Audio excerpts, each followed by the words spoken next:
DM को नीतीश कुमार जी बचाना चाह रहे हैं तो नीतीश कुमार जी का भी घेराव होगा और उनके भी आवाज का घेराव होगा। ये अधिकारी जिस भेड़िए की तरह एक छात्र को मार रहे थे वो हमें जवाब दें। और ये के सिंह अभी तक क्यों बना हुआ है, इस पे विधानसभा से लेकर अन्य कई मामले हैं। छात्रों को पीटने के बाद उन पे फर्जी मुकदमा भी किया गया है। और जो छात्र पटना के पीएमसीएच में भर्ती हैं, आप देख सकते हैं कि देख लीजिए क्या स्थिति है उनकी। स्पष्ट हम पूछना चाहेंगे उप मुख्यमंत्री तेजस्वी यादव जी से भी और नीतीश कुमार से भी कि आप अभी तक उनको देखने क्यों नहीं गए। कल जिस तरह से बर्बरतापूर्वक पटना के डाक बंगला चौराहे पे आम छात्रों पे अंधाधुंध लाठियां बिहार सरकार के अधिकारियों के द्वारा चलाई गई, इसकी निंदा पूरा बिहार कर रहा है। आज पटना विश्वविद्यालय छात्र संघ ने इसकी निंदा करते हुए जो भी अधिकारी थे, जो एडीएम थे, जिन पे कहा जा रहा है कि पूर्व में भी विधानसभा में भी जो हमला हुआ था नेताओं पे, उस हमला में भी इनकी संलिप्तता थी, कोई मुकदमा दर्ज नहीं किया गया। और इसके अलावा बिहार के पटना में और जहां जहां इनकी पोस्टिंग रही है, मैं आपको बता दूं कि इनके प्रति इनका रवैया यही रहा है।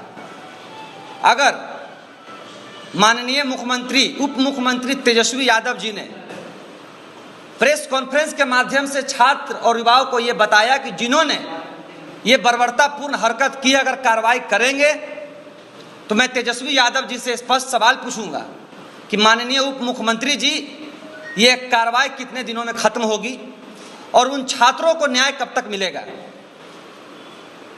लोकतंत्र में जनता मालिक है। अगर अफसरशाही लोकतंत्र में हावी होगी तो मेरा स्पष्ट मानना है कि लोकतंत्र नहीं बचेगा। अगर महागठबंधन की सरकार कहती है कि वो जनता की सरकार है, गरीब मजदूरों की सरकार है, छात्र युवाओं की सरकार है, मैं स्पष्ट कहना चाहूँगा जल्द से जल्द कार्रवाई। और अगर कार्रवाई नहीं होगी, सरकार किसी की भी हो, मैं स्पष्ट कहूँगा, मैं एक छात्र नेता हूँ, छात्र लीडर हूँ, सरकार किसी की भी हो, ये बर्दाश्त नहीं किया जाएगा कि एक गरीब मजदूर का बच्चा जो रोजगार के लिए, बहाली के लिए पटना में शांतिपूर्ण तरीके से आंदोलन, जिस शांतिपूर्ण आंदोलन को संविधान कहता है कि आप कर सकते हैं, संविधान को मद्देनजर रखते हुए जो संविधान बाबा साहब भीमराव अंबेडकर ने हमें हक दिया है, उस हक के नाते अगर हम आंदोलन कर रहे हैं सड़कों पे, हमें आतंकवादियों की तरह, हमें गुंडे मवालियों की तरह सरकार के अधिकारी जो सरकार को भी बदनाम करने में लगे हुए हैं, इन लोगों को अगर चिन्हित करके इन पे कार्रवाई नहीं की गई तो आगामी 5 दिनों के बाद, मैं स्पष्ट कर देना चाहता हूं, 5 दिनों के बाद पटना विश्वविद्यालय छात्र संघ, एसटीईटी, सीटीईटी जितने भी छात्र हैं वो सबसे पहले तो डीएम के आवास का घेराव करेंगे, डीएम के कार्यालय का घेराव करेंगे। इसमें डीएम की भी पूरी संलिप्तता है। बिना डीएम के आदेश के वहां पे लाठियां नहीं चली है। और अगर डीएम को नीतीश कुमार जी बचाना चाह रहे हैं तो नीतीश कुमार जी का भी घेराव होगा और उनके भी आवाज का घेराव होगा। ये अधिकारी जिस भेड़िए की तरह एक छात्र को मार रहे थे वो हमें जवाब दें। और ये के सिंह अभी तक क्यों बना हुआ है, इस पे विधानसभा से लेकर अन्य कई मामले हैं। इनका निजी घर का मामला है, वहां पे भी इनका यही रवैया रहता है। अगर प्रशासन और शासन निरंकुश हो जाएगा तो छात्र युवा आंदोलन नहीं करेंगे तो क्या करेंगे, आत्मदाह करने के लिए घरों में बैठेंगे। पूरी तरह से स्पष्ट मांग है, किस तरह से छात्रों को पीटने के बाद उन पे फर्जी मुकदमा भी किया गया है। और जो छात्र पटना के पीएमसीएच में भर्ती हैं, आप देख सकते हैं कि देख लीजिए क्या स्थिति है उनकी। स्पष्ट हम पूछना चाहेंगे उप मुख्यमंत्री तेजस्वी यादव जी से भी और नीतीश कुमार से भी कि आप अभी तक उनको देखने क्यों नहीं गए। पटना के पीएमसीएच में पूरी रात वो भर्ती थे और भर्ती होने के बाद प्रशासन का रेड पड़ रहा है हॉस्पिटलों में। प्रशासन का रेड, भाई क्यों? अधमरे लोगों पे आप प्रशासन का रेड पड़ रहा है। तेजस्वी यादव जी ने तो प्रेस कॉन्फ्रेंस करके कह दिया कि न्याय मिलेगा।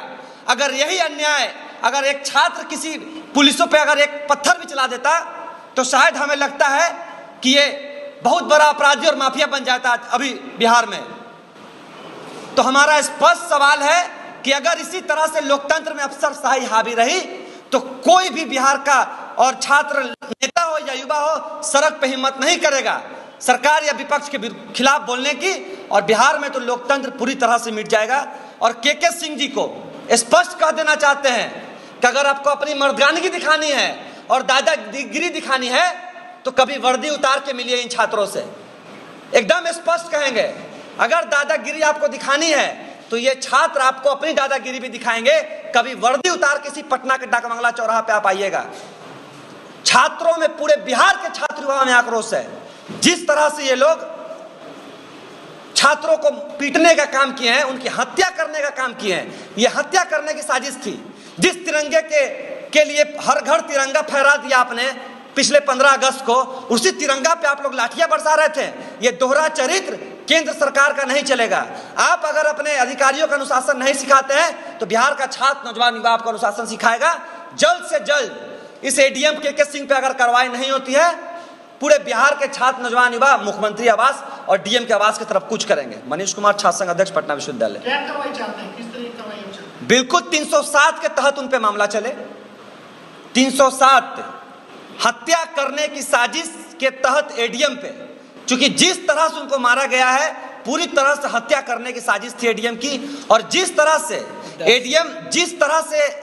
एडीएम इस तरह का व्यवहार कर रहे थे, इस पे स्पष्ट होता है कि अभी भी जिस अफसरशाही को खत्म करने की बात को लेकर आरजेडी सरकार में आई है, तेजस्वी जी बात करते हैं, गरीब मजदूर की बात करते हैं, अभी तक छात्रों का, युवाओं का विश्वास सरकार पे नहीं बन पाया है। अगर माननीय तेजस्वी जी विश्वास बनाना चाहते हैं, अविलंब 5 दिन के अंदर एडीएम को सस्पेंड करके, बर्खास्त करके 307 के तहत उनकी पूरी टीम पे कार्रवाई की जाए और पटना के डीएम पे भी कार्रवाई की जाए। उन्होंने आदेश किस संदर्भ में दिया था इसकी पूरी तरह से जांच हो, अन्यथा पूरे बिहार का छात्र नौजवान युवा पटना की सड़कों पर उतरेगा और जोरदार आंदोलन करेगा। ये कहा जा रहा है कि छात्रों के पास परमिशन नहीं था आंदोलन करने के लिए, इन्होंने यातायात बाधित किया, इसके लिए ये सब काम हुआ। देखो, सरकार बहुत बड़े बड़े वादे करते हैं, आप लोग जानते हैं। रोजगार को लेकर 10-20 लाख रोजगार का वादा हुआ, उससे पहले 2 करोड़ रोजगार का वादा हुआ, लेकिन जो वैकेंसियां आके लटकी हुई है, छात्र उसके सवाल पे पटना के डाकबंगला चौराहा पे थे। जो वैकेंसी आके लटकी हुई है, छात्र जब पास कर चुके हैं, तो रोजगार के मुद्दे पे हम कहेंगे कि हम आपके विरोध आंदोलन करने, और आप मानिएगा हमेशा से बिहार में लोकतंत्र को ध्यान में रखते हुए, संविधान को ध्यान में रखते हुए आंदोलन होते आया है। और जब तक लोकतंत्र संविधान जिंदा है, बिहार में आंदोलन जिंदा रहेगा और आंदोलन को कुचलने वाले को छात्र युवा कभी माफ नहीं करेगा। किसी की सरकार हो, हमें न्याय चाहिए, न्याय चाहिए, न्याय चाहिए।